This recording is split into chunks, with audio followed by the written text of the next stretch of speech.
خدا ہے مہربان بولو، ہے میں مہربان بولو، خدا ہے مہربان بولو، ہے وہ مہربان بولو۔ سائنس ٹیکنالوجی میں ماہر بھی بناؤ، اور ظاہر و باطن میں طاہر بھی بناؤ۔ سائنس ٹیکنالوجی میں ماہر بھی بناؤ، اور ظاہر و باطن میں طاہر بھی بناؤ۔ پہلے تو انہیں یارو مسلمان بناؤ، خدا ہے مہربان بولو، ہے وہ مہربان بولو۔ تاجر بناؤ، شوق سے افسر بھی بناؤ، اور ان کو مقدر کا سکندر بھی بناؤ، پر اپنی مغفرت کا سامان بناؤ۔ خدا ہے مہربان بولو، ہے وہ مہربان بولو۔ اپنی ہستی کو کچھ مرتبہ چاہو کہ دانا خاک میں مل کر گلے گلزار ہوتا ہے، گلے گلزار ہوتا ہے۔ میڈیا پر آپ سب کا سواگت ہے۔ دوستو، اس طرح کا ویڈیوز اگر آپ چاہتے ہیں تو ابھی اسی وقت سبسکرائب کیجئے۔ پھر ملتے ہیں نیکسٹ ویڈیوز میں۔ السلام علیکم، خدا حافظ۔ آپ کو آخری نمونہ سیرت کے حوالے سے دینے کے لیے جا رہا ہوں، اس کو دھیان سے سنیے گا۔ اس کے بعد صرف 2 پیغام باقی ہیں، اس کو دیکھ کر کے آپ کا جلسہ مکمل ہو جائے گا۔ 10 سے 15 منٹ میں آپ کا جلسہ مکمل ہو رہا ہے۔ اللہ آپ کو جزائے خیر دے۔ جلدی سے میں آپ کو فارغ کروں گا تاکہ کل کے جلسے کو بھی کامیاب کرانا ہے انشاءاللہ۔ ہاتھ اٹھائیے انشاءاللہ۔ بہت خوبصورت، بہت پیارا۔ انسان کے 3 معنی آتے ہیں، اس کو ذرا دھیان سے سنیے گا۔ اللہ آپ کے علم میں اضافہ فرمائے، میرے مطالعہ کو تازہ فرمائے۔ انسان کے 3 معنی ہیں۔ ایک معنی ہے محبت کرنا۔ ایک انسان دوسرے انسان سے محبت نہیں کرتا، اس کا مطلب ہے یہ انسان ہی نہیں ہے، جانور ہے۔ انسان کے دوسرے معنی آتے ہیں بھول جانا۔ دوسرے کی غلطی کو انسان بھولتا نہیں ہے، اس کا مطلب ہے یہ انسان ہی نہیں ہے۔ انسان کے معنی آتے ہیں دیکھنا۔ دوسرے کے ہنر کو دیکھتا ہے، دوسرے کے عیب کو نہیں دیکھتا ہے، اس کا نام انسان ہے۔ اگر دوسرے کا عیب دیکھ رہا ہے، ہنر نہیں دیکھ رہا ہے، اس کا مطلب ہے یہ انسان نہیں ہے، نام کا انسان ہے۔ 3 جانور ہوتے ہیں پوری دنیا میں۔ ایک جانور نفع پہنچاتا ہے جیسے بکری، دوسرا جانور ہے جو نقصان پہنچاتا ہے جس کا نام ہے موذی جیسے سانپ بچھو، تیسرا جانور ہے جو نفع بھی نہیں پہنچاتا نقصان بھی نہیں پہنچاتا، اس جانور کا نام ہے وحشی، وہ آدمی کو دیکھتے ہی بھاگ جاتا ہے، وہ نفع بھی نہیں پہنچاتا نقصان بھی نہیں پہنچاتا۔ انسان کے 3 اخلاق ہوتے ہیں کہ کسی نے نقصان پہنچایا بدلہ لے لیا، جتنا نقصان تھا اتنا ہی بدلہ لیا، یہ بھی ایک اخلاق ہے۔ دوسرا اخلاق ہے معاف کر دیا، بدلہ ہی نہیں لیا۔ تیسرا جو سب سے بڑا اخلاق ہے وہ یہ ہے کہ معاف بھی کر دیا، اوپر سے احسان بھی کر دیا۔ اگر 3 کام آپ سے نہیں ہوتا ہے تو آپ انسان نہیں۔ دوسرے کی اگر تعریف نہیں کر سکتے تو دوسرے کی توہین مت کیجیے۔ دوسرے کو اگر سکھ نہیں پہنچا سکتے دوسرے کو دکھ مت پہنچائیے۔ اگر اتنا کام بھی آپ سے نہیں ہوتا تو آپ انسان نہیں۔ دوسرے کا اگر بھلا نہیں کر سکتے تو دوسرے کا برا مت کیجیے۔ اگر اتنا بھی آپ سے نہیں ہوتا تو آپ انسان نہیں ہیں۔ ہمارے نبی ہمارے اوپر 4 احسان کر کے گئے۔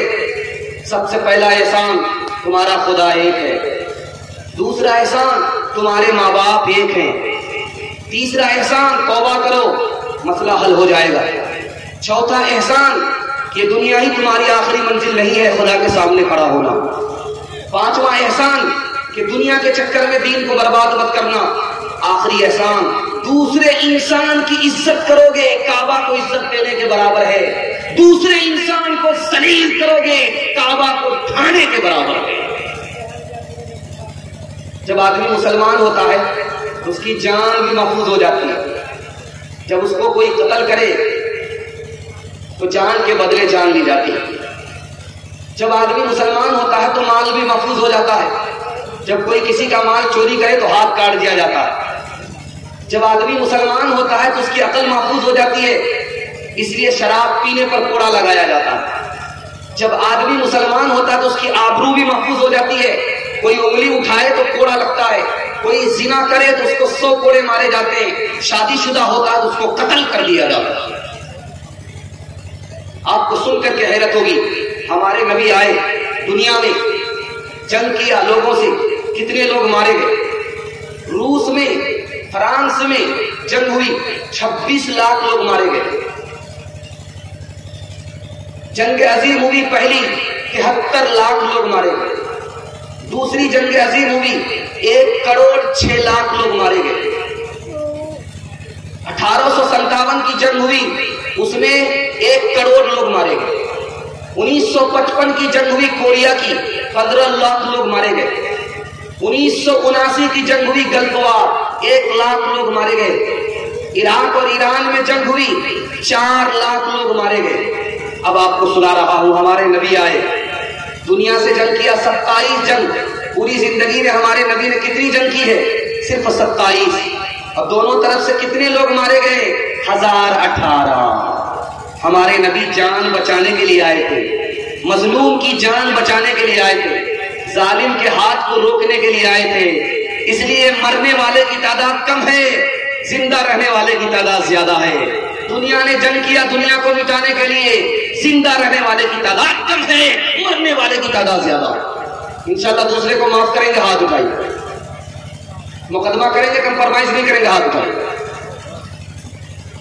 میرا قائد ہے وہ صلح امن پیغام تھا جس کا، محمد نام تھا جس کا، محبت کام تھا جس کا، وہ رفتہ رفتہ جس نے قوم کو منزل عطا کر دی، کلی آغاز تھا جس کا، چمن انجام تھا جس کا، جو آسی کو کملی میں اپنی چھپا لے، جو دشمن کو بھی زخم کھا کر دعا دے، جو آسی کو کملی میں اپنی چھپا لے، جو دشمن کو بھی زخم کھا کر دعا دے، جو آسی کو کملی میں اپنی چھپا لے، جو دشمن کو بھی زخم کھا کر دعا دے، جو دشمن کو بھی زخم کھا کر دعا دے، اسے اور کیا نام دے گا زمانہ، وہ رحمت نہیں ہے تو پھر اور کیا ہے۔ اپنے نبی کو یاد رکھیں گے، ہاتھ اٹھائیے۔ رجب میں یاد رکھیں گے، ہاتھ اٹھائیے۔ ربیع الاول میں یاد رکھیں گے، ہاتھ اٹھائیے انشاءاللہ۔ بیوی سے پوچھ کر کے داڑھی رکھیں گے، ہاتھ اٹھائیے۔ 2 پیغام دے رہا ہوں، جلسے کو مکمل کر رہا ہوں۔ آپ کو مبارکبادی دیتا ہوں، دل سے دعا دیتا ہوں کہ اگر جوان لڑکی آپ کے گھر میں ہے تو اللہ غیب سے مناسب جوڑے کا انتظام فرمائے۔ گھر میں غریبی ہے، پریشانی ہے، بیماری ہے تو اللہ اپنے کرم سے، اس جلسے کی برکت سے، مدرسے کی کرامت سے اس کو دور فرمائے۔ دھیان سنیے گا، صرف 2 پیغام 5 سے 7 منٹ میں آپ کا گزر جائے گا۔ آپ کو مبارکبادی دیتا ہوں، اللہ آپ کے دل کی ہر مراد پوری فرمائے۔ 2 پیغام دے گا۔ مسجد میں جب جائیے گا تو خاموش رہنا ہے، بولنا نہیں، دنیا کی بات مت کیجیے گا۔ کتنا بڑا نقصان ہوگا یہ میں آپ کو بتانے کے لیے جا رہا ہوں۔ 1 مرتبہ آپ دنیا کی بات مسجد میں کریں گے، 40 دن کی نیکی برباد ہو جائے۔ دنیا کی 1 بات آپ نے کی، 40 دن کی نیکی برباد ہو۔ حدیث میں آتا ہے کہ جب آدمی مسجد میں اللہ کے گھر میں جا کر کے دنیا کی بات کرتا ہے تو نیکی اس طرح برباد ہوتی ہے جیسے چولہے میں جا کر کے لکڑی جل کر خاک ہو جاتی ہے۔ جب آدمی اللہ کے گھر میں دنیا کی بات کرتا ہے تو فرشتے کی دعا نہیں ملتی، بد دعا ملتی۔ جب آدمی اللہ کے گھر میں جا کر کے دنیا کی بات کرتا ہے تو مسجد ویران ہو جاتی ہے، آباد نہیں ہے۔ ہاتھ جوڑ کر کے آپ سے کہتا ہوں، مسجد جانا ہے، نماز پڑھنی ہے، ختم ہو گئی، نکل گئے، بیٹھے چپ چاپ تسبیح میں، تلاوت میں یا خاموش، اس کے علاوہ دنیا کی بات نہیں کرنی۔ انشاءاللہ مسجد میں خاموش نہیں بیٹھیں گے، ہاتھ اٹھائیے، ذرا دھیان رکھیے۔ ایک بات اور یاد رکھیے، جس وقت آپ مسجد آئیں گے وضو کریں گے تو وضو میں 4 بات کو غور کیجیے گا، آپ کو وضو کرنے میں بڑا مزہ آئے گا، ذرا دھیان رکھیے گا۔ آپ جب وضو کرنے کے لیے آتے ہیں تو 4 بات کا دھیان رکھیے گا۔ نماز سے پہلے وضو اس لیے ہے، اگر وضو کے بغیر نماز ہوتی تو غفلت میں نماز گزر جاتی، اس لیے پہلے وضو ہے اس کے بعد نماز ہے۔ نماز سے پہلے آدمی نے گناہ کیا، غفلت میں رہا، دل کا نور نکل گیا، وضو اس لیے کرایا جاتا ہے کہ جو نور چلا گیا وہ واپس آ جائے۔ دوسری بات یاد رکھیں، آپ کے اوپر غسل ہو گیا، آپ غسل کر رہے ہیں، کیوں غسل کر رہے ہیں یہ راز سنیے۔ جب آپ کے اوپر غسل واجب ہو گیا تو آپ کا ایک ایک روح ناپاک ہو گیا۔ اللہ پاک کو پسند کرتا ہے، ناپاک کو پسند نہیں کرتا۔ جب آپ نے غسل کر لیا پورے جسم سے، آپ کا ایک ایک روح پاک ہو گیا، اب اللہ آپ کو پسند ہی نہیں کرتا، اللہ آپ کو دوست بنا لیتا ہے۔ چوتھی بات کو یاد رکھیے، جمعہ میں آپ آتے ہیں، گھر میں آپ موبائل چلاتے ہیں، آپ کو نیند نہیں آتی، لیکن جب جمعہ پڑھنے کے لیے آپ آتے ہیں تو آپ کو جھٹکے پر جھٹکا آتا ہے۔ یہ راز کیا ہے؟ جب آپ موبائل دیکھتے ہیں تو آپ کا دل پریشان ہوتا ہے، روح پریشان ہوتی ہے۔ جب دل پریشان ہوگا، روح پریشان ہوگی تو نیند نہیں آئے گی، لیکن جب مسجد میں آتے ہیں تو دل کو سکون ملتا ہے، نیند پھول پر آتی ہے، کانٹے پر نہیں آتی ہے۔ آپ جب جمعہ پڑھنے کے لیے آئے، جمعہ کیوں رکھا گیا اس کو ذرا غور سے سنیے گا۔ جو نماز ہفتہ بھر میں قبول نہیں ہوتی وہ جمعے میں قبول ہو جاتی ہے، اس لیے جمعہ رکھا گیا۔ دوسری بات، جمعہ میں سب لوگ آ جاتے ہیں، غریب آ جاتا ہے، غریب کی ضرورت پوری ہو جاتی ہے، اس لیے جمعہ رکھا گیا۔ جمعہ میں سب لوگ آ جاتے ہیں، بے نمازی بھی آ جاتا ہے، بے نمازی کو نصیحت ہو جاتی ہے، وہ نمازی بن جاتا ہے، اس لیے جمعہ رکھا گیا۔ گھر میں نماز کم پڑھنا ہے، جماعت سے نماز مسجد میں آ کر کے پڑھنا ہے، انشاءاللہ ہاتھ اٹھائیے، بالکل صحیح جا رہا ہے، لیکن امتحان جاری رہے گا، تھوڑا دھیان رکھیے۔ جمعہ میں اگر آپ گھر میں نماز پڑھ لیتے ہیں، جماعت سے نماز پڑھنے کے لیے مسجد میں نہیں آتے، آپ کی نماز ادا تو ہوگی، قبول نہیں۔ مجبوری ہے تو اور بات، بیماری ہے گھر میں پڑھ لیجیے چل جائے گا، بارش ہو رہی ہے گھر میں پڑھ لیجیے چل جائے گا، کوئی مجبوری نہیں ہے۔ مجبوری کے بغیر آپ مسجد میں نہیں آئے، گھر میں پڑھ لیا، آپ کی نماز ادا ہوگی، قبول نہیں ہوگی۔ ہم تو اس لیے پڑھتے کہ ہماری نماز قبول ہو۔ دوسری بات کو یاد رکھیے، جب آپ امام کے پیچھے نماز پڑھتے ہیں تو اتحاد کی دولت اللہ آپ کو عطا فرماتا ہے۔ جب آپ امام کے پیچھے نماز پڑھتے ہیں، امیر کی اطاعت کا جذبہ دل میں آپ کے پیدا ہوتا ہے۔ جب آپ امام کے پیچھے پڑھتے ہیں تو صبر کا ثواب اللہ آپ کو عطا فرماتا ہے۔ جب آپ امام کے ساتھ نماز پڑھنے کے لیے آتے ہیں، سیکھنے سکھانے کا موقع زیادہ ملتا ہے۔ جب آپ نماز پڑھ کر کے گزرتے ہیں، کسی غریب پر آپ کی نظر پڑ جاتی ہے، آپ اس کی مدد کر دیتے ہیں، مدد کا موقع ملتا ہے۔ اور آخری بات بتانے کے لیے جا رہا ہوں، آپ تنہا نماز پڑھتے، پتہ نہیں اللہ آپ کی نماز کو قبول کرتا کہ نہیں کرتا۔ جماعت کے ساتھ نماز پڑھنے کے لیے آئے، اس میں کوئی نہ کوئی اللہ کا نیک بندہ ہے، اس کی برکت سے سب کی نماز قبول ہو گئی۔ اس لیے مرتے دم تک جماعت سے نماز پڑھنی ہے۔ ہاتھ اٹھا دیجیے انشاءاللہ، سیدھے جمعہ سے نماز شروع کریں گے، ہاتھ اٹھائیے انشاءاللہ۔ یہاں پسے ایک ہی صف میں کھڑے ہو گئے محمود و ایاز، نہ کوئی بندہ رہا نہ کوئی بندہ نواز، بندہ صاحب محتاج غنی ہوئے، تیرے دربار میں پہنچے تو سبھی ایک ہوئے، تیرے دربار میں پہنچے تو سبھی ایک ہوئے۔ مائک کی سروس بہت اچھی دے رہا ہے، اس کو انعام لینا چاہیے، بہت اچھا مائک ہے اس کا، پورا آدمی کو جوان کر دیتا ہے۔ خیر اللہ جزائے خیر دے۔ آخری پیغام 3 منٹ کا سنانے کے لیے جا رہا ہوں، آپ لوگ اس کو سنیے گا۔ شب برات آنے والی ہے، اس کے حوالے سے سنا رہا ہوں، اس کو سن کر کے جائیے گا۔ پیشاب پخانہ بھی روک کر کے سنیے گا، ہاتھ اٹھا دیے گا، نہیں غلطی مت کیجیے گا، پیشاب پخانہ لگے چلے جائیے، جلسہ برباد ہو جائے گا، ذرا دھیان رکھیے گا۔ آخری پیغام سنا رہا ہوں، شب برات آنے والی ہے، اس کے حوالے سے سنا رہا ہوں، اس کو بہت دھیان سے سنیے گا۔ اس میں کیا کرنا ہے کیا نہیں کرنا ہے، شب برات ہے کیا چیز، اس میں کرنا کیا ہے کیا نہیں کرنا ہے، کرنے پر کیا ملے گا اور نہ کرنے پر کیا نقصان ہوگا، یہ آپ کے سامنے رکھنے کے لیے جا رہا ہوں۔ 3 منٹ کا آخری مطالبہ۔ اصل میں انسان کے لیے 3 ہی دن ہے، ایک دن وہ جو گزر گیا اس سے نصیحت پکڑنی ہے، وہ واپس آئے گا۔ دوسرا دن جو چل رہا یہی آپ کا، اس کو غنیمت سمجھے، اور آنے والا دن کا بھروسہ ہے۔ اسی لیے انسان کے لیے 3 مہینے، ایک مہینہ رجب ہے، دوسرا مہینہ شعبان ہے، تیسرا مہینہ رمضان ہے۔ رجب تو گزر گیا، اب وہ آئے گا، شعبان چل رہا اسی میں کمانا ہے، اور رمضان کا بھروسہ نہیں ہے۔ 4 دن افضل ہے، عید کا دن، بقرعید کا دن، عرفہ کا دن، عاشورہ کا دن۔ 4 رات افضل ہے، عید کی رات، جمعے کی رات، شب قدر، شب برات۔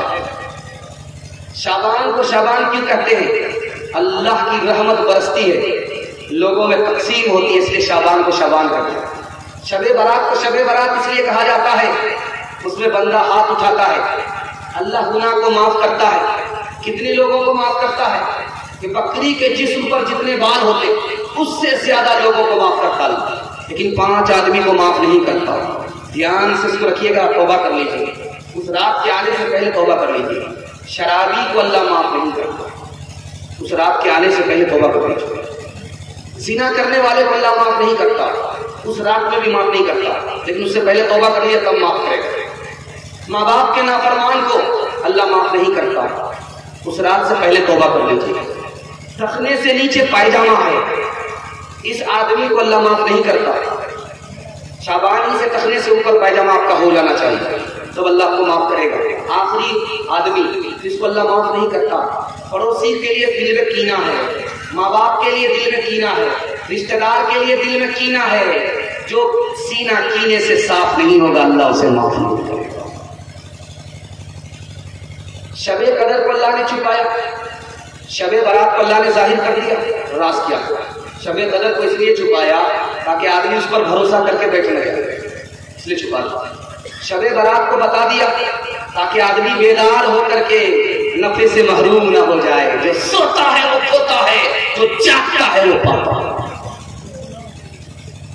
3 نقصان آپ کو ہوتے۔ شب برات میں حلوہ مت کھائیے، ہاتھ جوڑ کر کے آپ سے، حلوہ ثقیل غذا ہے، جب پیٹ کے اندر وہ جاتا ہے تو بھاری کر دیتا ہے، دماغ کو بھی بھاری کر دیتا ہے، پیٹ کو بھی بھاری کر دیتا ہے۔ حلوہ کھانے کے چکر میں رات کا جلوہ ہی چلا جاتا ہے۔ حلوہ مت کھائیے، حلوہ کھانا دن میں کھائیے، روزہ کے بعد کھائیے، افطار میں کھائیے، لیکن رات کو حلوہ مت کھائیے۔ دوسرا، شیطان کے دھوکے سے بچنا۔ جب وہ رات آئے گی تو شیطان آپ سے کہے گا ابھی سو جاؤ، 12 بجے جاگ کر کے عبادت کریں۔ آپ سے شیطان نے کہا آپ سو گئے، 12 بجے آپ کھلی نہیں، ادھر سے ادھر سے۔ تیسری بات، رات میں موٹر سائیکل سے یہاں وہاں گھومنے کے چکر میں مت رہیے، رات آئے گی اور چلی جائے گی، لیکن آپ کے نام اعمال میں کچھ نہیں جمع ہوگا۔ 3 ہی کام آپ کو کرنا ہے، انشاءاللہ کریں گے، ہاتھ اٹھا لیں۔ صرف 3 کام آپ کو کرنا، 3 سے کام سے زیادہ نہیں۔ جب شب برات آ جائے تو آپ قبرستان جائیے گا، اس خیال سے جائیے گا کہ جانا ضروری تو نہیں ہے، لیکن مردوں کو ثواب پہنچانے کے لیے جانا، دعا کر دیجیے گا، مردوں کے لیے دعا کر دیجیے، قرآن پڑھ دیجیے، نفل نماز پڑھیے، نفل روزہ رکھیے، سب کا خیرات کریے۔ پہلا کام۔ دوسرا کام آپ کو یہ کرنا ہے، رات میں جاگنا، نماز پڑھنے میں من لگے نماز پڑھیے، تسبیح میں من لگے تسبیح پڑھیے، تلاوت میں من لگے تلاوت کیجیے، جس میں من لگے جس میں جی لگے وہ کام رات میں جا کر۔ تیسرا کام اگلے دن روزہ رکھیے تاکہ جب نام اعمال اٹھائے جائے زمین سے آسمان پر تو آپ کی حالت روزے دار کی ہو۔ انشاءاللہ دھوم دھام سے شب برات منائیں گے، ہاتھ اٹھا کر دھوم دھام سے منائیں گے، جاگ کر کے کمائیں گے، منائیں گے۔ منانے میں تو برباد ہو جائے گی رات، کمائیں گے منائیں گے، انشاءاللہ کمائیں گے، ہاتھ اٹھائیے انشاءاللہ۔ یہ کس نے محبت سے ڈالی نگاہیں کہ عالم میں پھر سے بہار آ رہی ہے، یہ کس نے محبت سے ڈالی نگاہیں کہ عالم میں پھر سے بہار آ رہی ہے، کہ عالم میں پھر سے بہار آ رہی ہے، جو دن آ رہا ہے بھلا آ رہا ہے، جو رات آ رہی ہے خوشی لا رہی ہے۔ جلسہ ختم ہو چکا، دعا سے پہلے آپ صدقہ کر دیجئے مدرسے کے نام۔ میں آپ کا مہمان ہوں، آپ ہمارے میزبان ہیں، میزبانی کا حق ادا ہو جائے گا۔ چھوٹا نوٹ ہے تو چھوٹا نوٹ دے دیجئے، بڑا نوٹ ہے تو بڑا نوٹ دے دیجئے۔ 2 منٹ کا یہ عمل ہے، اس کے بعد دعا ہو جائے گی۔ 2 منٹ کی جلسہ آج کا آپ کا مکمل ہو جائے گا۔ قطرہ قطرہ دریا ہوتا ہے، ذرہ ذرہ سارا ہوتا ہے۔ آتے جائیے، جوش کے ساتھ آئیے، دے کر کے چلے جائیے۔ اللہ آپ کو بار بار کھلاتا ہے، بار بار پہناتا ہے، بار بار پلاتا ہے۔ آ جائیے، مسجد کا بھلا ہو جائے گا، مدرسے کا بھلا ہو جائے گا۔ آپ مدرسے کے اوپر مہربان ہوں گے،